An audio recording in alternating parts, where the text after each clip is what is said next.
con todos. Somos la oficina de docencia. El día de hoy vamos a presentar la telecapacitación del día 15 de julio. La ponente es la doctora Lucía Adriana Núñez Asado. La doctora es médico cirujano de la Universidad Nacional Emilio Valdizán de Huánuco. Tiene una especialidad en pediatría por la Universidad Peruana Cayetano Heredia y actualmente es médico residente de la subespecialidad de medicina intensiva pediátrica por la Universidad Ricardo Palma. El tema de hoy es shock séptico en pediatría de la guía al paciente. Le damos la bienvenida a doctora Lucía. Además, hago recordar a los asistentes que el registro de asistencia va a aparecer dentro de la ventana del chat. Por favor, no se olviden de llenar ahí sus datos. Y bienvenida, doctora. Muy buenas tardes, muchas gracias, doctora Belinda. Tengan todos y cada uno de ustedes muy buenas tardes. En primer lugar, quisiera agradecer a la oficina de docencia por haber tenido a bien el considerarme para esta ponencia y agradecer de manera anticipada a cada uno de los participantes. Bien, entonces, sin más preámbulos, el día de hoy vamos a tratar el tema del shock séptico en pediatría y vamos a intentar dar los pasitos iniciales para ver las últimas actualizaciones en cuanto a las guías y cómo las podemos aplicar.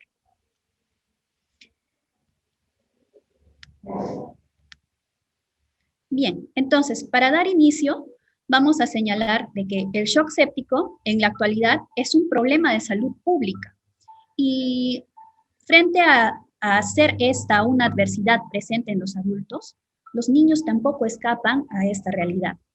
Es por ello de que cuando se recopilan diferentes estadísticas, las primeras causas en el mundo de shock séptico en cuanto a lo que es la población pediátrica van a ser la neumonía, la diarrea aguda infecciosa, la malaria, el sarampión y actualmente se están incluyendo otras causas neonatales, porque se ha podido determinar que aproximadamente por cada 100.000 años vida persona, existen aproximadamente 2.200 casos de neonatos que presentan sepsis neonatal.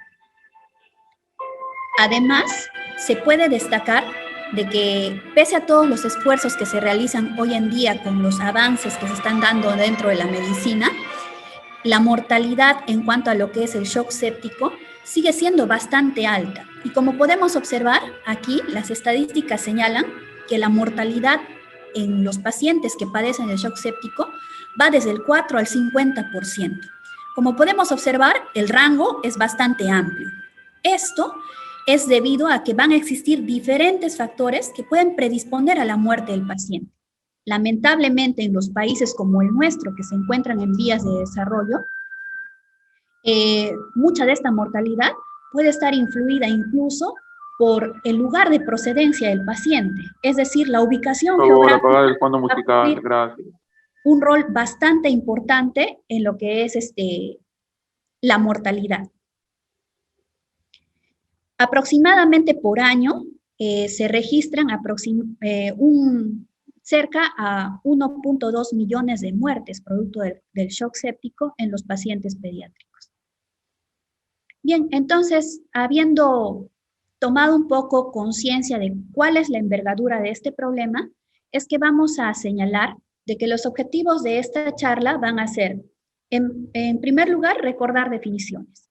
El poder reconocer cómo se va a dar consecutivamente la fisiopatología de esta entidad clínica para así poder reconocer los signos de shock y dar un manejo precoz de esta patología. Bien, en cuanto a lo que es la definición actual del shock, esta es considerada como un estado de hipoxia celular y tisular, en la que va a existir una reducción del suministro de oxígeno. Además, consecutivamente a este problema, va a verse incrementado también el consumo de oxígeno y el hecho de que las células necesiten mucha más, más suplemento del oxígeno va a hacer de que secundario a ello vayan a generarse múltiples problemas, pero que van a tener como punto de partida angular una infección.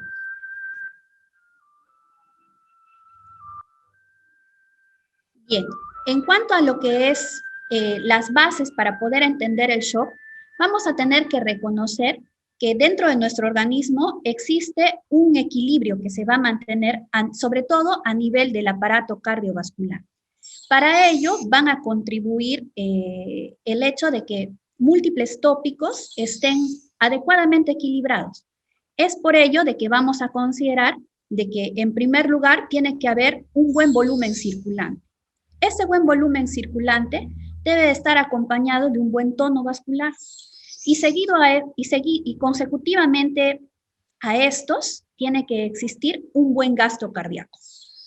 Esto va a llevar a lo que es una situación de equilibrio dentro del sistema cardiovascular. Bien, entonces, habiendo visto esto, vamos a poder describir lo siguiente. Y es que en cuanto a lo que es la fisiopatología del shock, mucho de esto tiene que ver con que el gasto cardíaco va a encontrarse disminuido en esta entidad clínica. El gasto cardíaco va a depender de múltiples cosas y lo vamos a observar a continuación. Entonces, vamos a ver de que el gasto cardíaco va a depender de lo que es la precarga, es decir, el volumen que circula dentro de las venas antes de su ingreso a la aurícula derecha. Asimismo, vamos a tener otro componente importante que va a corresponder a lo que es la contractibilidad que va a tener el corazón, es decir, su capacidad de bombear esa sangre hacia la circulación sistémica. Y por último, vamos a ver a la postcarga. La postcarga en sí va a depender del volumen que es capaz de admitir el corazón durante su fase de relajación para poder vencer la presión que encuentra frente a lo que es la aorta y poder empujar este volumen sanguíneo a través de toda la circulación sistémica. Bien, entonces, producto de la consecución de estos tres tópicos, vamos a tener de que el gasto cardíaco va a depender del volumen sistólico, que está relacionado directamente con estos tres elementos previos que hemos mencionado, y la frecuencia cardíaca. De todo ello es que va a depender el gasto cardíaco. Y el gasto cardíaco el suministro que este brinde de oxígeno va a depender del contenido que este pueda tener. Ese contenido va a tener una relación directa con lo que es la resistencia vascular sistémica y la presión arterial. Y el contenido de oxígeno tiene gran importancia. ¿Por qué? Porque el contenido de oxígeno va a depender directamente de la hemoglobina y la capacidad que ésta tenga para poderse saturar. Bien, de todo ello en conjunto va a ofertarse una adecuada entrega de oxígeno hacia la microcirculación y en la cual vamos a poder ver de que el oxígeno va a viajar a través de nuestro organismo en muchas formas, pero la mayor parte de ella es la que se encuentra saturando las moléculas de hemoglobina, como lo podemos ver aquí. Mientras que una parte muy pequeña es la que va disuelta en lo que es el plasma. Es por ello de que gran parte de esto va a depender de cómo se encuentre oxigenada esta sangre al salir del ventrículo izquierdo.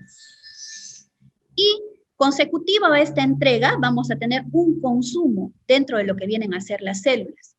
Sin embargo, cuando este consumo se ve incrementado, las células van a entrar a hacer ciclos en los que inicialmente, como el suministro es bajo, van a intentar cumplir sus funciones, pero haciéndolo de manera anaerobia, es decir, a expensas de no mucho oxígeno.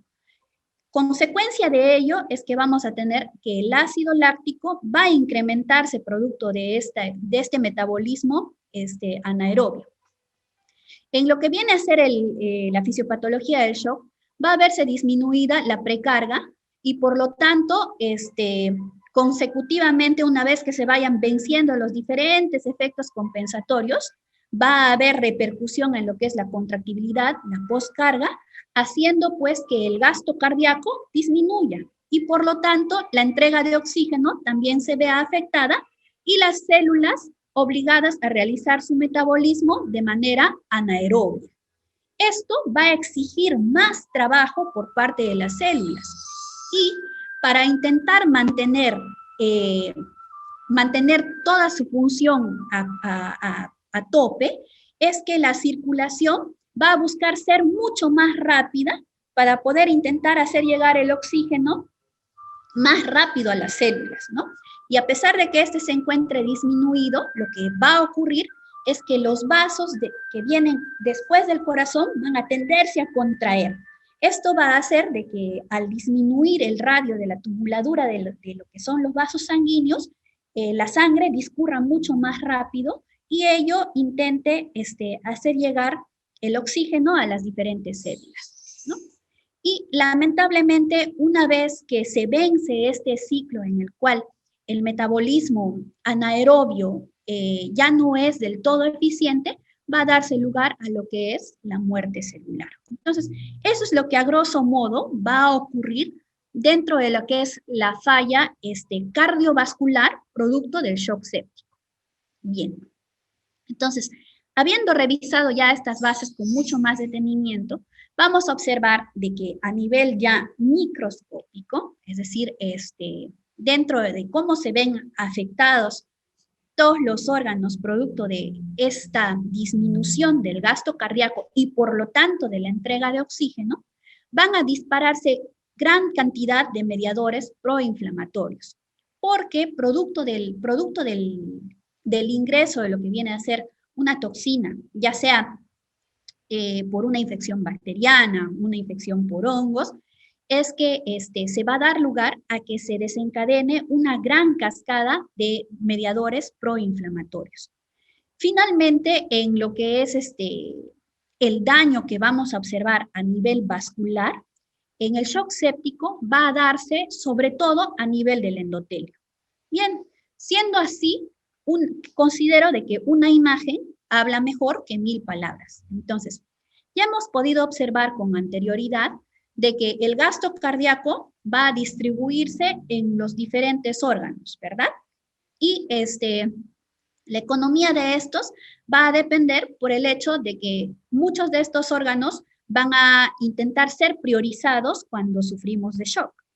En el caso de que cuando una persona sufre de shock, lo que va a intentar priorizar la economía cardiovascular es el brindar un suministro continuo al cerebro, al corazón y a las glándulas suprarrenales. Estos van a ser los órganos blancos.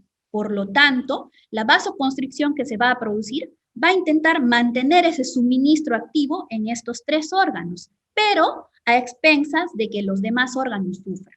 Entonces, producto del shock séptico, vamos a observar de que cuando ingresa esta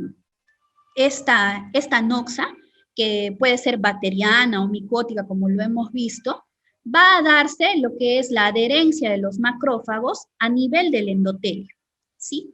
Y una vez que se adhieren los macrófagos a nivel del endotelio, van a segregar diferentes sustancias proinflamatorias, como por ejemplo el factor de necrosis tumoral, la interleuquina 1, la interleuquina 6, que lo que finalmente van a generar es que entre las células del endotelio las caderinas se vean rotas. Por lo tanto, la disposición entre célula y célula queda un poco más aperturada, ¿no?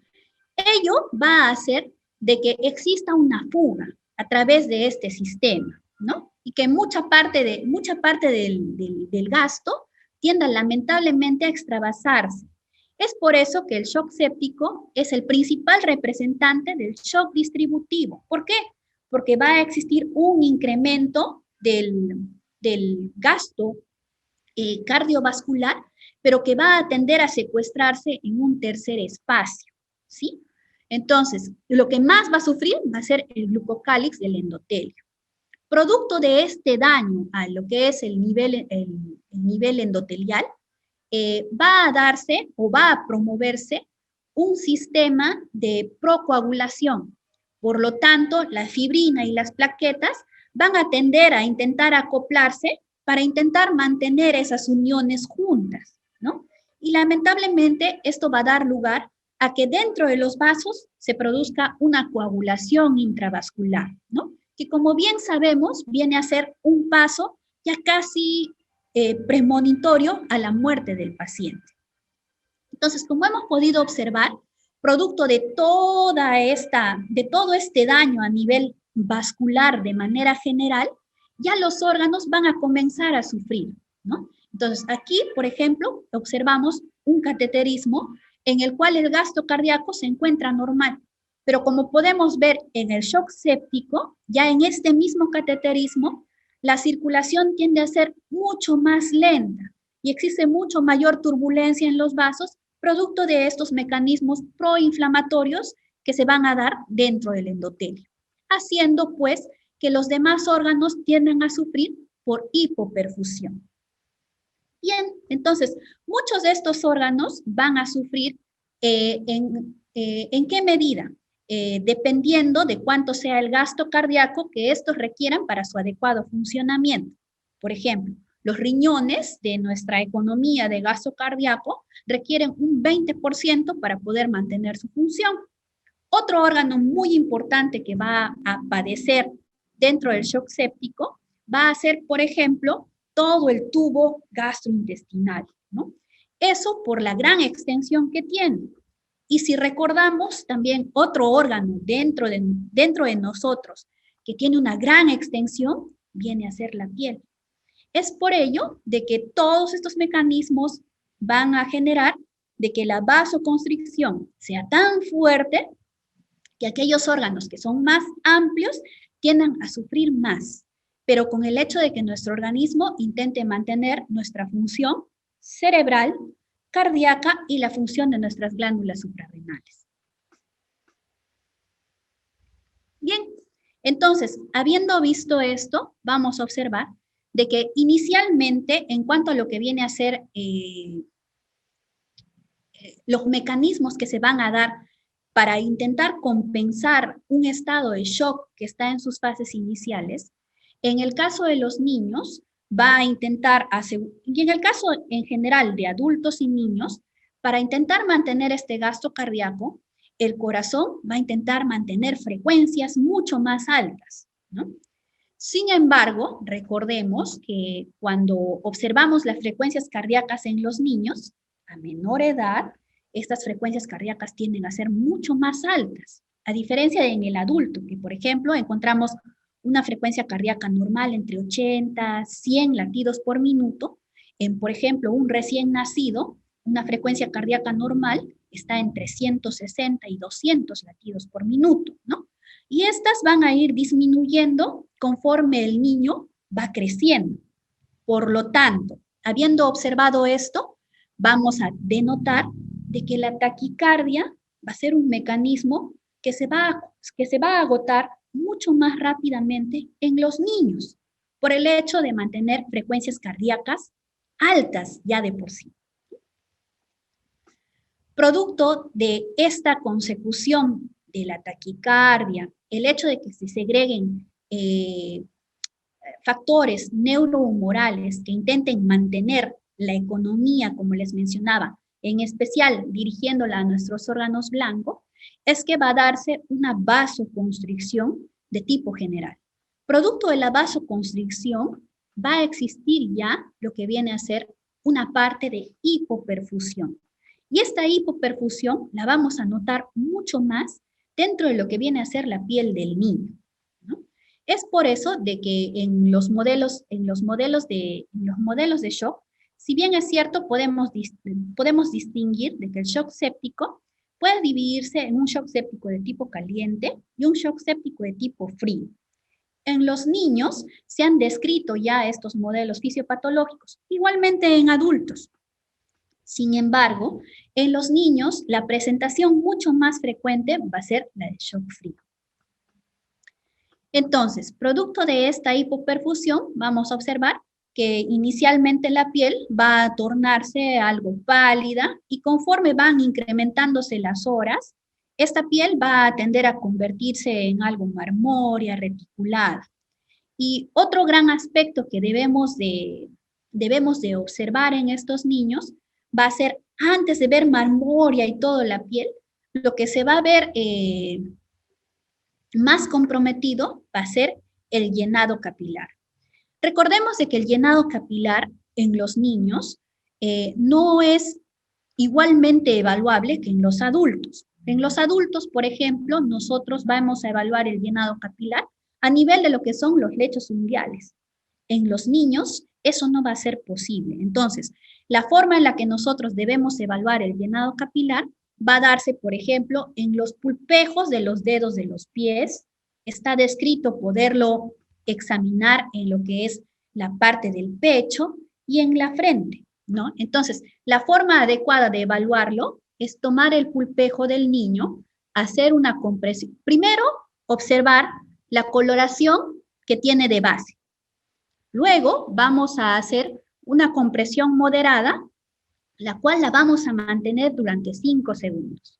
Luego de esos 5 segundos, lo que vamos a hacer es proceder a soltar el pulpejo del niño, ¿verdad?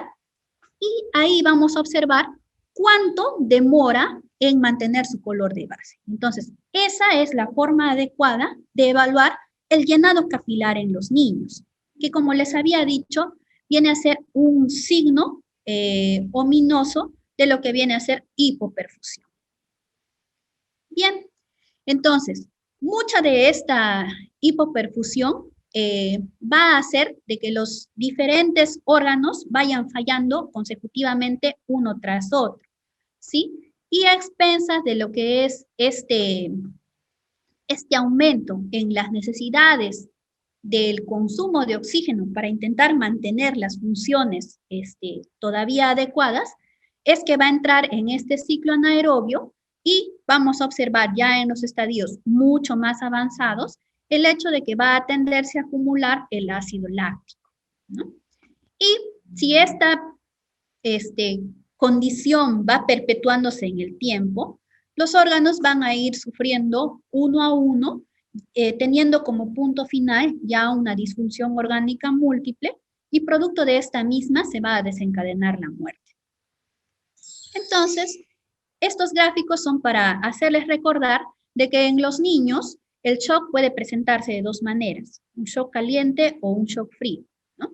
Pero es más frecuente el shock de tipo frío en los niños, ¿sí? Y como hemos podido observar con anterioridad, el signo más precoz del shock va a ser la taquicardia.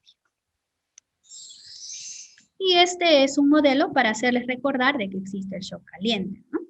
Pero en su mayoría, en los pacientes es mucho más frecuente el shock frío, por eso es que lo vamos a describir con mucha mayor amplitud.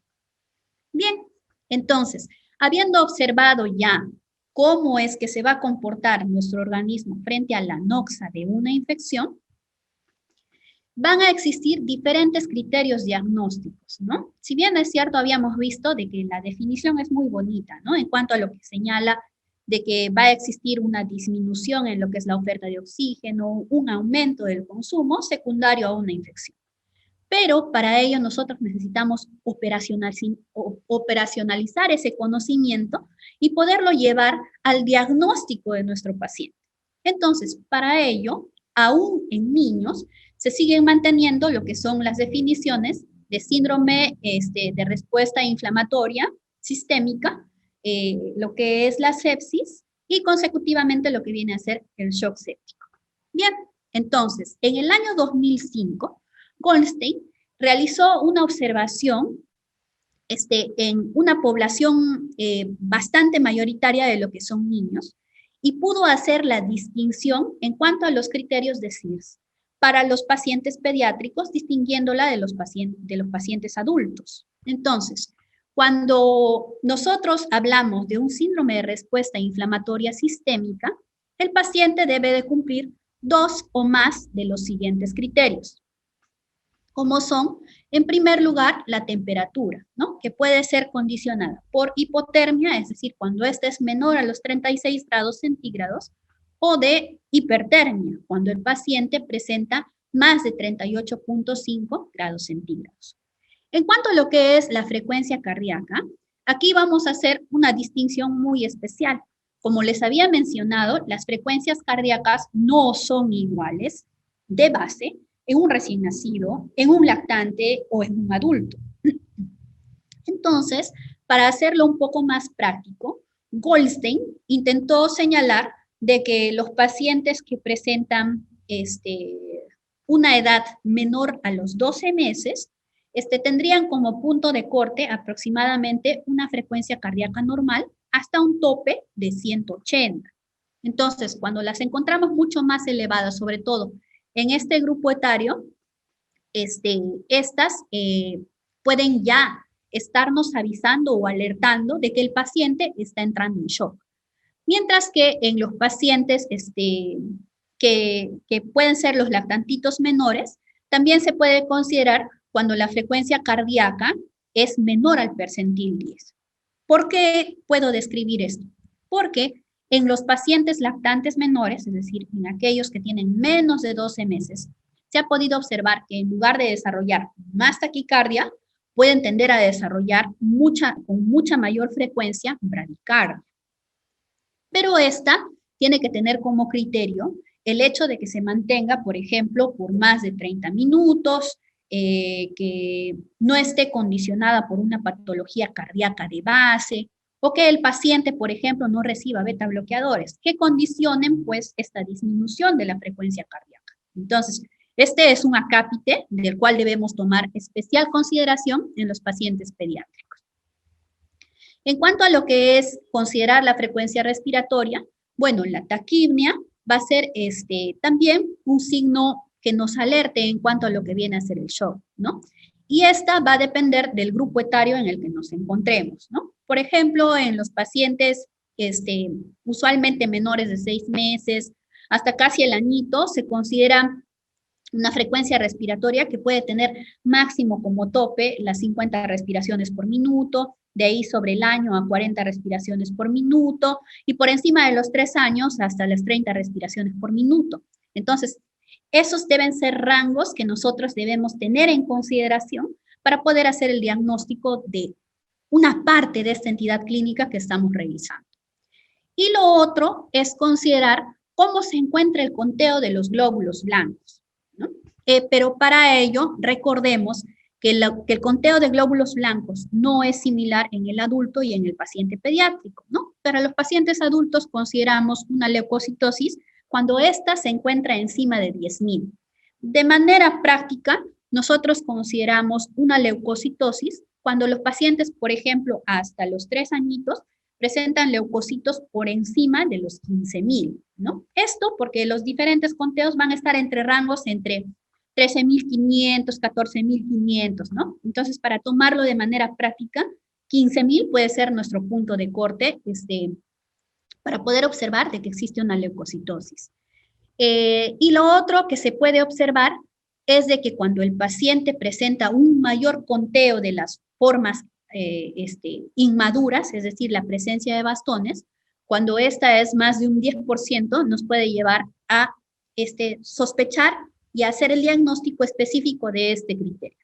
Bien, entonces, una vez que nuestro paciente presenta un síndrome de respuesta inflamatoria sistémica, cuando ésta se acompaña de un foco infeccioso, vamos a encontrarnos hablando de sepsis. Goldstein, en el año 2005, también describe lo que es la definición de lo que viene a ser la sepsis severa, ¿no? Y en ese momento se hablaba de que la sepsis severa era hacer el diagnóstico de sepsis, más una vez que esta incluye una disfunción cardiovascular, ya estaríamos hablando de que esta se encuentra con un grado mucho más grave. Sin embargo, la campaña para sepsis que hizo su revisión en el año 2020 ya ha desestimado parte de lo que viene a ser este criterio, ¿no? Entonces, ya el hablar de sepsis es intentar buscar en nuestro paciente si existe una disfunción cardiovascular o no, para poder, una vez de intentar dar los primeros pasos, poder observar si ya no hay respuesta, pasar a una siguiente escala dentro de lo que es la definición o la evolución natural propia de la sepsis. Entonces, ya está descrito de que hablamos de shock séptico cuando existe un cuadro séptico que tiene disfunción cardiovascular y sobre todo ya esta definición va a ser consecutiva a una primera intervención de nosotros, ¿no? Es en sí cuando esta es refractaria a la reanimación con fluidos que nosotros vamos a brindar en primera instancia en nuestros pacientes. Cuando el paciente se encuentra en shock, como habíamos visto, el gasto cardíaco va a estar disminuido. Por lo tanto, nuestra primera conducta va a intentar ser aumentar la precarga en nuestro paciente, es decir, aumentar un poco más los ingresos, ¿no? Y es por ello de que dentro del manejo de esta entidad clínica se habla de brindar bolos de reanimación con suero fisiológico, ¿no? O con cloruro de sodio al 0.9%. Y la cantidad en la que la vamos a ofrecer al niño va a ser de 20 mililitros por kilo. Y generalmente estos bolos van a tender a pasar bastante rápidos, ¿no? Es decir, calcular el volumen y probablemente pasarlo a chorro en nuestro paciente, o en muchas ocasiones se da con mucha frecuencia el hecho de que ya se va cargando el volumen de suero fisiológico y se va pasando y se va cambiando de jeringa y nuevamente se va pasando para completar el volumen que nosotros hemos calculado para reanimar a nuestro paciente. Entonces, inicialmente se consideraba de que uno, cuando tiene el shock séptico frente, lo que va a hacer es intentar dar un primer bolo de reanimación, observar cómo va la taquicardia de nuestro paciente. Lógico que en estadios más avanzados lo que vamos a observar ya es hipotensión que va a tender a sostenerse, ¿no? Pero eso ya nos habla de que los mecanismos ya están bienvenidos a menos y que realmente estamos en una fase descompensada del shock, haciendo de que sea mucho más difícil sacarlo de este problema a nuestro paciente. Como hemos visto, se había descrito con anterioridad que cuando uno intenta reanimar con bolos y ya pasa un segundo bolo, ya debería considerar el hecho de escalar un peldaño más en lo que es el tratamiento y brindar soporte inotropo, ¿no? Ya que el soporte inotropo nos va a ayudar a intentar mantener la función de bomba y a intentar actuar sobre la resistencia vascular sistémica para mantener lo que es el gasto cardíaco. Sin embargo, las nuevas guías lo que hacen es preconizar el hecho de que si no hay respuesta a un segundo bolo, probablemente la respuesta a un tercero no sea la adecuada. Entonces, ya lo que se preconiza es considerar mucho más tempranamente el hecho de brindar un agente vasoactivo a nuestro paciente cuando se encuentra en shock, ¿no? Con estas definiciones veíamos de que el shock es refractario cuando ya más o menos con 3 bolos ya no existía respuesta y por lo tanto el paciente no entraba en un estado de compensación. Bien, y secundario al hecho de que nosotros intervengamos ya con el empleo de agentes inotropos, o sea, de drogas vasoactivas, tales como la adrenalina, la dopamina, que ya se encuentran en infusión continua en nuestro paciente, y no exista una respuesta adecuada en el transcurso de las horas una vez instaladas estas infusiones, pues ya hablaremos de un shock refractario resistente a catecolaminas. Bien, y ahí existen otras maneras de intervenir, como por ejemplo es el uso de la hidrocortisona. Bien, entonces, algo que me encantó mucho de poder revisar este tema es que la campaña de sepsis en la actualidad ha tomado en consideración el hecho de que no todos nos encontramos en situaciones ideales realmente para poderle brindar el soporte adecuado a nuestro paciente. Y es por ello que ha hecho recomendaciones bastante interesantes y las vamos a ver a continuación. Entonces, una vez hecho el diagnóstico del shock, es bastante importante la primera hora que nosotros le demos de tratamiento al paciente. Y como bien sabemos, en la actualidad, quienes tienen el primer contacto con el paciente son justamente los centros de atención primaria, ¿no? Y por lo tanto, frente al hecho de que no exista gran logística dentro de estos centros, no hacen que nos veamos limitados en actuar de manera precoz para intentar compensar a nuestro paciente en el caso del shock. Entonces, dentro de la primera hora, es decir, dentro de los primeros minutos, debemos nosotros de reconocer lo que son los signos de hipoperfusión. Y una vez que reconocemos los signos de hipoperfusión y cómo se encuentra nuestro paciente, es que vamos a comenzar nuestras intervenciones. Es cierto de que en este momento nuestra revisión es de shock séptico, pero recordemos que ante el primer contacto con el paciente no debemos olvidar nuestro ABC. Por lo tanto, lo primero que vamos a intentar asegurar es una buena vía aérea, que el paciente ventile adecuadamente, para luego pasar a lo que viene a ser la circulación. Entonces, conforme ya uno está evaluando cómo va la vía aérea y todo ello, vamos a instalar en el paciente con shock una vía endovenosa, ¿no? Si esta no es posible, lo que se recomienda es establecer una vía intraósea, ¿no? Y posterior a ello, poder comenzar con lo que es la reanimación con fluidos en nuestros pacientes, ¿no? Entonces, para ello vamos a comenzar a dar bolos de suero salino, ¿no? A 20 cc por kilo, como habíamos mencionado antes. Y algo que tiene bastante importancia en lo que es el tratamiento del shock séptico es que se ha podido observar que la instalación de tratamiento antibiótico dentro de la primera hora puede disminuir hasta en un 80% la mortalidad en estos niños. Es por ello que dentro de la primera hora, además de nosotros estar brindando los primeros bolos de reanimación, es muy importante que iniciemos el tratamiento antibiótico, ¿no? Considerando siempre de que debe de contar con mínimo 2 antibióticos, uno que cubra gram positivos y otro que cubra gram negativos, ¿no? Es evidente que en las zonas mucho más alejadas, probablemente el antibiótico con el que mayor facilidad disponga tendría que ser la ceftriaxona, por ejemplo, ¿no? Y por ejemplo, la gentamicina, o amicacina, que son drogas que van a intentar cubrir, como estábamos mencionando, gram positivos y gram negativos. Entonces, vamos a intentar reanimar con estos bolos.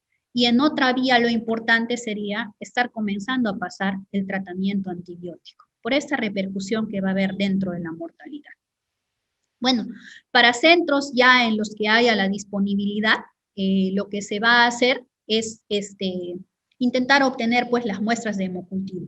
Pero ojo que esto no detenga nuestra intervención, ¿no? No todos los centros cuentan con hemocultivos, ¿no? Entonces, este no tiene por qué ser un paso que haga que nosotros retrocedamos en iniciar el tratamiento antibiótico en los pacientes, ¿bien?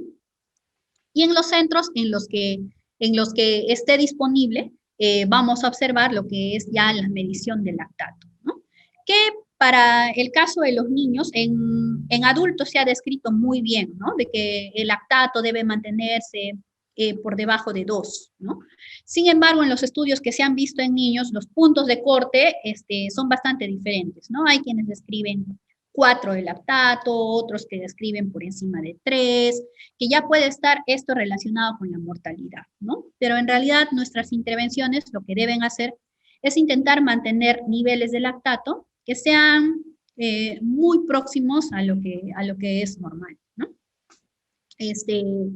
Pero si bien es cierto, el lactato va a ser una medición que nos va a hablar de cómo van nuestras intervenciones, pero 6 horas antes. No es algo que nos dé una fotografía al instante de cómo está el estado de nuestro paciente, ¿no? Es decir, puede darnos una idea de cómo estamos encontrando de base a nuestro paciente y probablemente de cómo vayan repercutiendo en él todas nuestras intervenciones.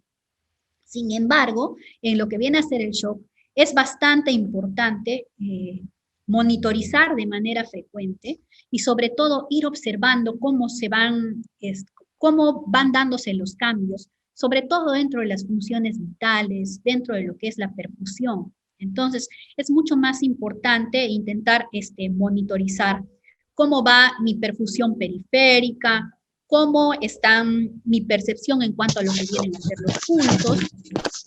Y otro aspecto que es bastante importante y que tenemos que recordar producto de esta revisión es que el flujo urinario va a ser un marcador bastante fidedigno de cómo está la economía del gasto cardíaco dentro de nuestro organismo. Entonces, el monitorizarla y seguirla de cerca es muy fundamental, sobre todo en esta entidad clínica, ¿no? Y como habíamos visto, ya el hecho después de administrar nuestros bolos de fluidos, ya considerar el uso de vasoactivos, ¿no? Y posteriormente lo que se va a hacer es pasar allá a medidas de escala de un soporte mucho más avanzado.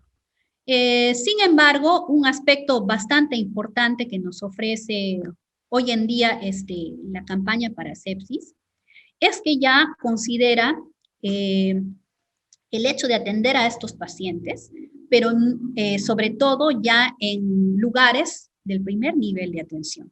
Entonces, que no requieran en sí de una gran logística para poder llevarnos a intentar manejar sobre todo de manera inicial a este paciente, ¿no? Entonces, por ejemplo, aquí observamos, una vez hecho el diagnóstico del shock séptico, en una entidad en la que no exista un lugar para cuidados intensivos, lo que se va a hacer es evaluar de manera inmediata cómo están los signos de perfusión. Entonces, como habíamos visto, ya si existe una perfusión que se encuentra a algo límite o que está tendiendo pues a prolongarse, ¿no? En niños se considera cuando, por ejemplo, un llenado capilar está por encima de 3 segundos, ya ahí hablamos de un llenado capilar prolongado, y como habíamos visto, ya la hipotensión va a darse ya en los estadios finales de lo que viene a ser el shock, ¿no? Entonces, una vez que vemos una perfusión anormal, la conducta que debemos adoptar todos es iniciar la terapia con fluidos, ¿no? Y en este caso vamos a monitorizar la hemodinamia de cerca, ¿no? Y como les decía, evaluar la hemodinamia es ver el flujo urinario, ver cómo está mi frecuencia cardíaca y cómo están mis signos de perfusión clínica, ¿no? Y recordar sobre todo de que los fluidos que nosotros vamos a dosificar van a ser de acuerdo al peso ideal que tenga el paciente, ¿no? Es decir, en un obeso no voy a tomar su peso real, sino el peso ideal para su edad. Y mientras que cuando encontramos ya que está mucho más comprometida ya la perfusión, es decir, ya los pulsos son imperceptibles, ya observamos que la presión arterial está tendiendo a venirse a menos, lo que se hace es ser mucho más agresivos con los fluidos. Algo muy importante que nos menciona actualmente la campaña de sepsis, sobre todo el año 2020, nos señala de que cuando existe hipotensión en los sistemas sin cuidados intensivos, vamos a tomar como puntos de corte el vigilar cómo se encuentra la presión arterial sistémica. Entonces, si el paciente es menor de 12 meses, hablaremos de hipotensión cuando la presión arterial sistémica se encuentra por debajo de 50 milímetros de mercurio. Si el paciente tiene de 1 a 5 años, será hipotensión cuando la presión arterial sistólica está por debajo de 60 milímetros de mercurio. Y en los mayores de 5 añitos, consideraremos hipotensión cuando la presión arterial sistémica se encuentra por menos de 70. Entonces, lo que nos ofrece la campaña es poder brindar un monitoreo adecuado, ya estandarizando márgenes de seguridad para intentar hacer que todos los evaluadores podamos hablar de un mismo idioma, ¿no? O si en ausencia de esta hipotensión, existe la presencia de, por ejemplo, 3 criterios de la Organización Mundial de la Salud, como van a ser las extremidades frías, como habíamos visto, va a ser producto de la vasoconstricción generalizada que se va a dar en el paciente, que el llenado capilar se encuentre prolongado, es decir, por encima de 3 segundos, y el evaluar el pulso, ¿no? Ver si este se encuentra rápido o se encuentra enlentecido.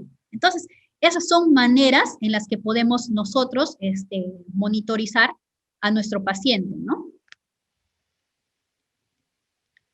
Y como habíamos visto, la oferta de los fluidos para esta guía, lo que recomienda es el hecho de brindar los bolos de reanimación, si no hay la disponibilidad de drogas vasoactivas, intentar mantener esta reanimación con fluidos hasta que existan síntomas, por ejemplo, de sobrecarga hídrica, ¿no? Y una forma de poder evaluar esta sobrecarga hídrica es el hecho de vigilar las escleras en nuestros pacientes, porque la quemosis va a ser un signo mucho más precoz que ya el hecho de poder encontrar subcrepitantes, por ejemplo, en nuestro paciente cuando ya está teniendo una condición de edema agudo pulmonar por sobrecarga hídrica, ¿no? Entonces, esa es la forma en la que nosotros debemos enfrentar a nuestro paciente cuando se realiza el diagnóstico de shock séptico en pediatría. Bien, entonces, hablar del tratamiento es intentar conseguir diferentes metas en cuanto a nuestras intervenciones.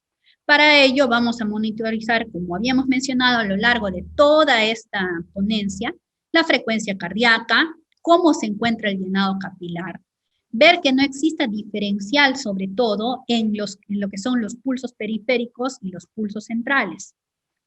Recordemos que en los pacientes menores de 1 añito, el pulso, por ejemplo, se va a evaluar a nivel de lo que es el pulso braquial, ¿no? Porque su propia configuración hace que acceder al pulso carótido sea un poquito más difícil, ¿no? El ver cómo está el estado mental de nuestro paciente también es una forma de poder observar cómo va nuestra respuesta a lo que viene a ser el tratamiento. Porque como habíamos visto, todos van a intentar hacer de que el gasto cardíaco se mantenga adecuado a nivel del sistema nervioso central. Entonces, el estado de conciencia va a ser una forma en la que nosotros podamos evaluar cómo va yendo nuestra intervención. La otra es el poder observar cómo se encuentra el flujo urinario y para ello debemos mantenerlo por encima de 1 mililitro por kilo hora, ¿no? Esto para todos los pacientes. Ya aquí no hacemos distinción en los pacientes mayores de 10 kilos, menores de 10 kilos, no. Es mantener un flujo urinario de más de 1 mililitro por kilo hora. Bueno, la saturación venosa de oxígeno, que ya es para otro tipo de centros, y un lactato, sobre todo dentro de rangos normales, ¿no? Bien, entonces, habiendo dicho esto, vamos a ir de la guía al paciente. Y les presento este caso clínico, en el cual tenemos un lactante varón de 2 meses, que tiene como antecedente el hecho que hace 1 mes sufre de quemaduras por fuego directo, ¿no? Que tienden a afectar el 15% de la superficie corporal total. El paciente es procedente de Moyobamba.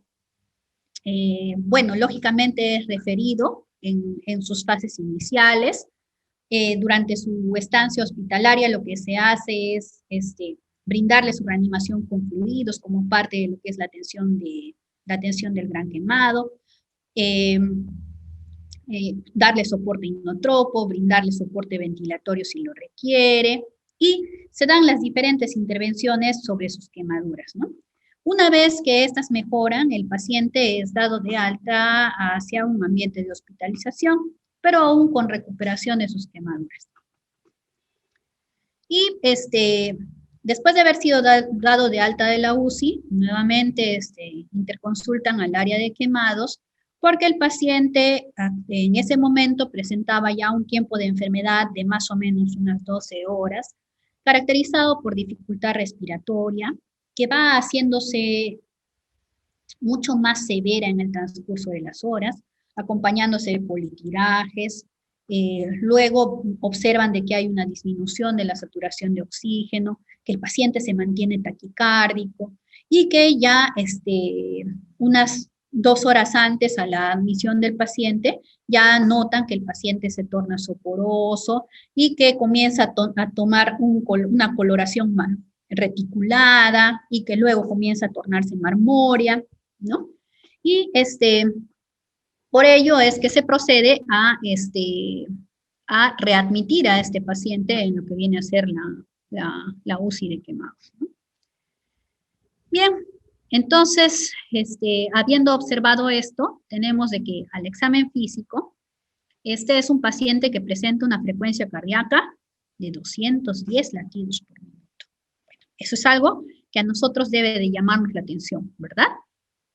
Que la presión arterial sistémica está en 62 en lo que es la presión arterial sistólica, 30 en la presión arterial diastólica, que está presentando una temperatura de 40 grados centígrados, una saturación de oxígeno al 100% y con un FiO2 del 50%.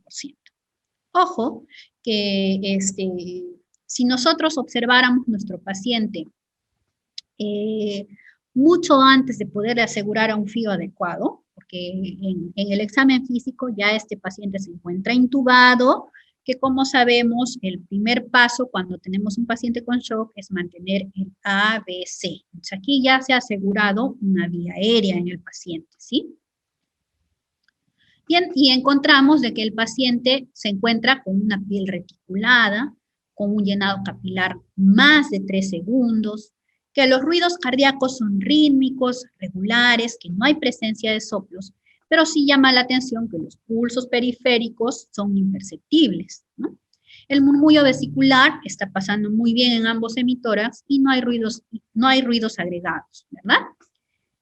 Otra cosa llamativa al examen de este paciente es que el paciente ya tenía un abdomen distendido, lustroso, poco depresible y que había ausencia de lo que vienen a ser los ruidos hidroaéreos. Y como les mencioné antes, este ya es un paciente que es admitido, intubado, por lo tanto ya tiene con él pseudoanalgesia, para poderlo mantener en ventilación mecánica, ¿no? Por ello es que el paciente ya está en un plano en el que se encuentra ventilando adecuadamente. Bien.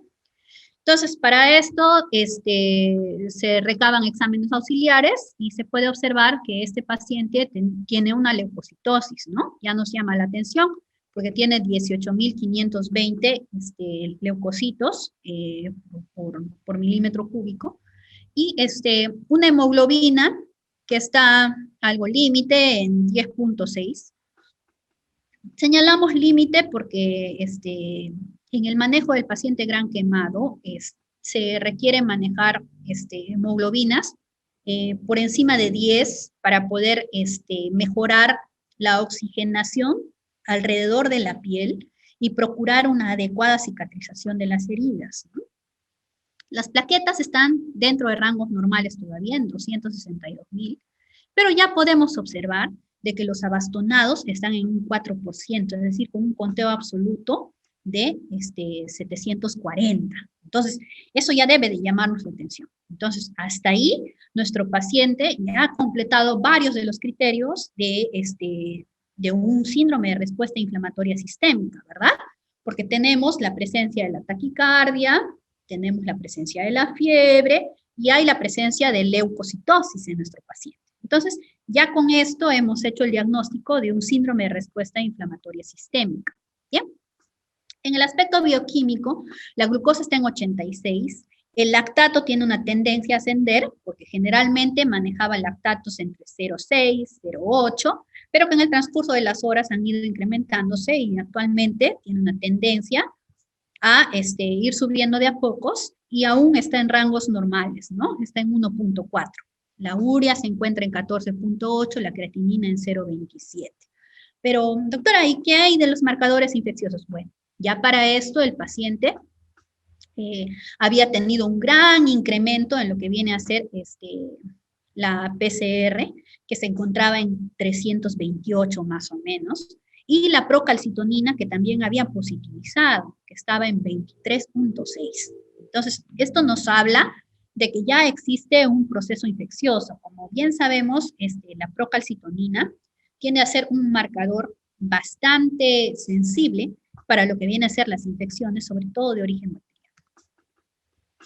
Y en cuanto a la gasometría, es un paciente de que ya se encuentra con una acidosis metabólica que se va instalando. Bueno, aquí no lo pude poner, el exceso de bases estaba en menos 12, ¿no? Y como podemos observar, ya lo que es la eliminación de CO2 está aparentemente controlada para lo que vienen a ser manejo dinámico de ventilación mecánica, porque como les había mencionado, el paciente ya se encuentra intubado y en ventilación mecánica. Bien, entonces, habiendo observado esto, podemos pasar a hacer los diagnósticos, ¿no? Entonces, ya tenemos de que el paciente tiene un síndrome de respuesta inflamatoria sistémica, ¿no? Y ahora vamos a echarnos a buscar si se trata de una sepsis o no. Como les había mencionado, se trata de un paciente gran quemado, ¿sí?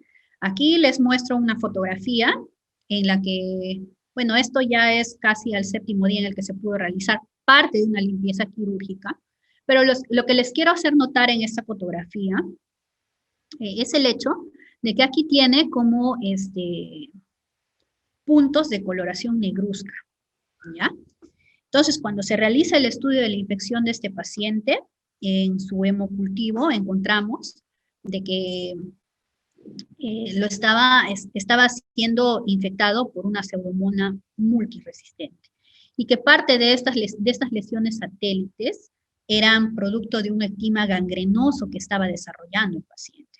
Entonces, siendo así, podíamos observar de que nuestro paciente ya tenía un síndrome de respuesta inflamatoria sistémica, que ya tenía una sepsis probablemente de foco dérmico, ¿no? En este caso, para ello reportan pues secreciones en las heridas y todo ello, y que era secundario a una infección de quemaduras, ¿ya? Fuera de ello, ya el paciente había requerido intubación para pasar a ventilación mecánica, por lo tanto ya tenía un síndrome de distrés respiratorio, que ya había sido abordado adecuadamente, ¿no? Y además portaba un trastorno de coagulación con un TP ya en 23.5, ¿no? Y había mantenido flujos urinarios por entre 0.8 y 0.5 en las últimas 6 horas, ¿no? Entonces, esto nos habla de que nos encontramos frente a un paciente con una sepsis de foco dérmico, ¿no? Porque ya existe una disfunción cardiovascular, como habíamos visto, se encuentra hipoperfundido, ¿no? Para ello, lo que es parte del manejo inicial que le brindamos a nuestro paciente va a ser, como el abdomen está distendido, recordemos de que las células intestinales también están sufriendo. Entonces, el hecho de brindarle alimento a nuestro paciente va a promover de que este paciente eventualmente pueda tener una perforación a nivel intestinal. Entonces, el paciente es dejado en NPO. En sí, todo paciente en shock debe quedar en ayunas, ¿no? Esto para evitar la consecución de otras complicaciones, ¿no? Se le brinda ya soporte con lo que es reanimación con fluidos. Para ello se le brinda un primer bolo con un suero salino, en el que no hay mucha mejoría de lo que es la frecuencia cardíaca ni de la presión. Se pasa a un segundo bolo y bueno, ahí ya se considera pues que el paciente requiere el inicio de dopamina. Frente a la dopamina el paciente no mejora, llega a requerir adrenalina, producto de todo ello, el aumento de la diferencial en cuanto a las presiones, inclusive se le llega a agregar noradrenalina, y a pesar de ello el paciente continúa con hipoperfusión, mejora un poco el flujo urinario en aproximadamente unas 6 horas después de brindar triple soporte vasoactivo. Pero al mantenerse todavía hipoperfundido es que se observa pues de que el paciente se encuentra ya en un shock refractario a catecolaminas, ¿no? Y por lo tanto este paciente llegó a iniciar incluso infusión continua con hidrocortisona. Bueno, en este caso el paciente estaba recibiendo y ya se inicia una terapia antibiótica temprana con medicamentos de amplio espectro, ¿no? En este caso nosotros empleamos meropenem, vancomicina.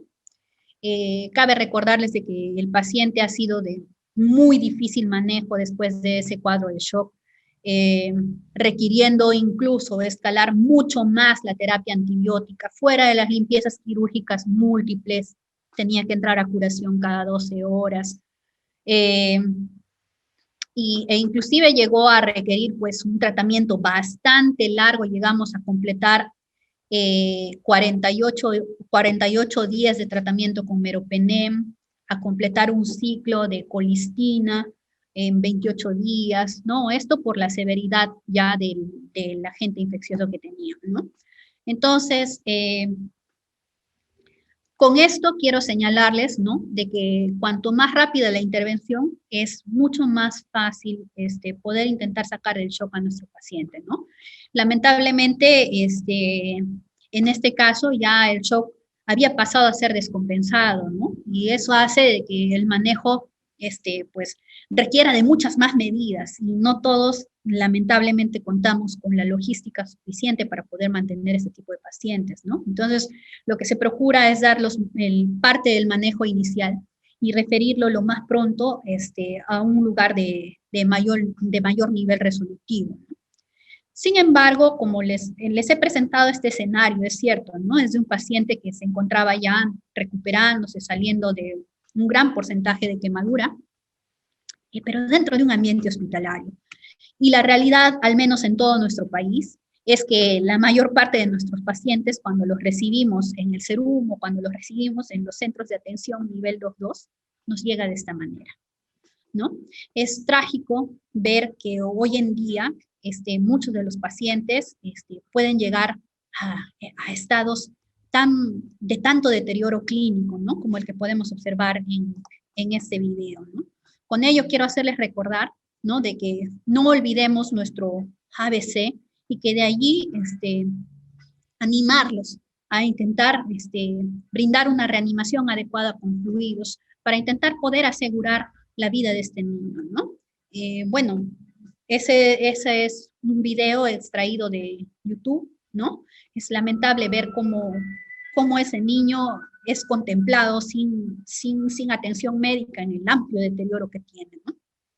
Y por lo tanto, tratar de concientizar también en el lugar en donde estemos, de poder animar a los padres a acudir de manera temprana, ¿no? Eso va a influir bastante en el pronóstico que nuestro niño tenga.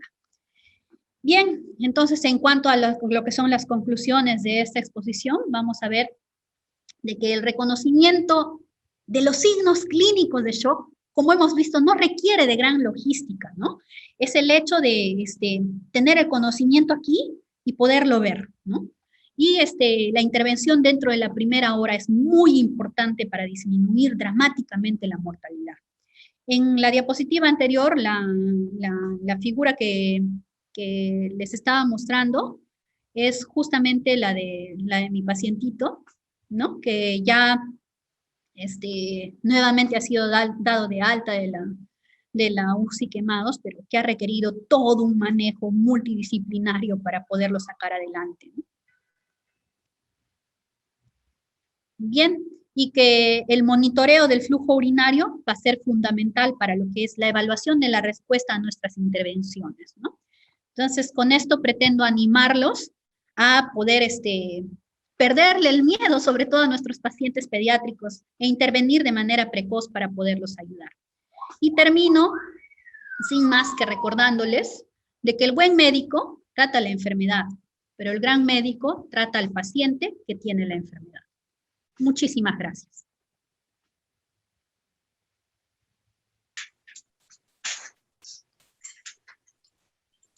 Muchas gracias, doctora Lucía. Tenemos unas preguntas aquí en el chat. Una de ellas le felicita a usted por su ponencia y le dice que durante la reanimación de bolos con fluidos, ¿cuál sería ideal? ¿Albúmina o cristálides o sangre total en niños? Bueno, en este caso, en hablar de shock séptico, lo más adecuado es brindar cristaloides, ¿no? La reanimación con albúmina tiene indicaciones muy especiales. Por lo tanto, de lo primero que vamos a echar mano va a ser de los cristaloides. Y básicamente la reposición en cuanto a lo que son hemoderivados, mucho va a depender de cómo se encuentra el estado de nuestro paciente, ¿no? Generalmente el shock que se reanima propiamente con hemoderivados es el shock hemorrágico.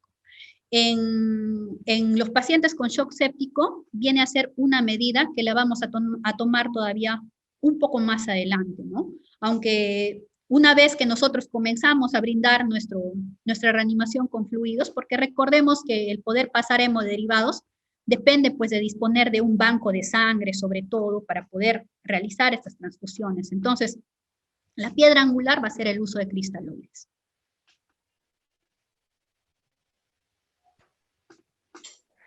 Otra pregunta es, ¿el shock séptico es diagnóstico hemodinámico, además del llenado capilar y presión arterial?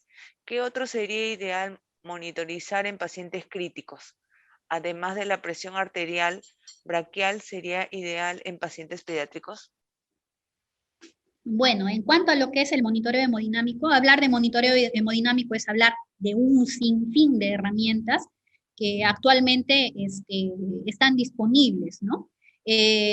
Las que hemos tratado el día de hoy son maneras de monitorizar funciones vitales sobre todo y clínicas, ¿no? Porque existen estrategias, por ejemplo, de monitorización invasiva, como es el hecho de poner una línea arterial en el paciente para poder monitorizar en vivo cómo va cambiando la presión arterial, ¿no? Y ver cómo se encuentra la variabilidad de pulso. Esa, por ejemplo, es una manera de poder evaluar cómo está la hemodinamia del paciente. Otra manera es realizar una ecocardio y poder ver de manera un poco más subjetiva cómo se encuentra la poscarga, cómo se encuentra el gasto cardíaco, cómo está la fracción de eyección.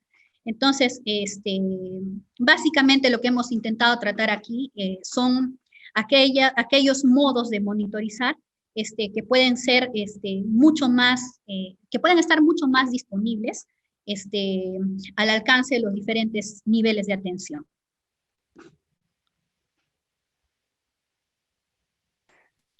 Otra pregunta nos dice, ¿se puede usar vasoactivos por vía periférico? Sí, sí se puede usar vasoactivos de manera periférica, pero estos va a depender de cómo los vayamos a diluir. Por ejemplo, la dilución en un inotropo que nosotros lo brindamos por un catéter venoso central, es mucho más concentrada, a diferencia de cuando la ofertamos por vía periférica. Entonces, una manera de poderla ofertar por vía periférica, por ejemplo, sería el hecho de pasar a diluir casi 200 miligramos de dopamina en 100 cc de suero fisiológico, ¿no? Y esos irlos tasando más o menos a una velocidad de infusión de 10 microgramos por kilo minuto en nuestros pacientes, ¿no? Entonces, esas son maneras de poder brindarle soporte. Y recordemos que ya una vía intraósea, cuando nosotros tenemos establecida una vía intraósea, esta funciona casi como una vía central. Si bien es cierto, no se va a mantener tanto en el tiempo como una vía central, pero puede ayudarnos a sobrellevar esto, ¿no? Entonces, sí se pueden manejar mucho más diluidos los inotropos o los vasoactivos por vía periférica, pero recordemos que cada vez que utilizamos un inotropo, lo debemos hacer con monitorización continua en nuestro paciente. Doctora, y nos consulta qué antibiótico también se podría usar empíricamente. Como les había mencionado, es el antibiótico de más amplio espectro con el que cuenten en su centro de salud. Por ejemplo, si lo único que tienes es penicilina, bríndale su penicilina a tu paciente. Si tienes gentamicina, también iníciale su gentamicina a tu paciente, ¿no?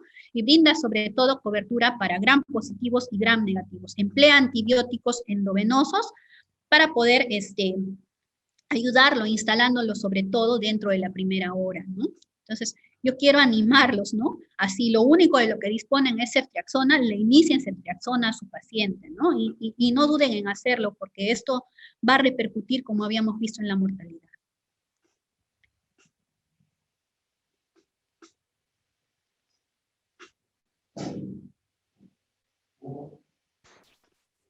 No sé si Doctora existe Lucía, alguna otra pregunta.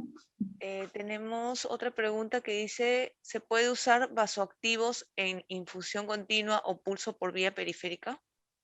Bueno, por la vida media con la que cuentan los vasoactivos, estos siempre deben de brindarse en infusión continua. ¿Ya? Estos no pueden ser dados en bolos, ¿no? Lamentablemente. Eso es producto de la vida media que tienen cada uno de ellos.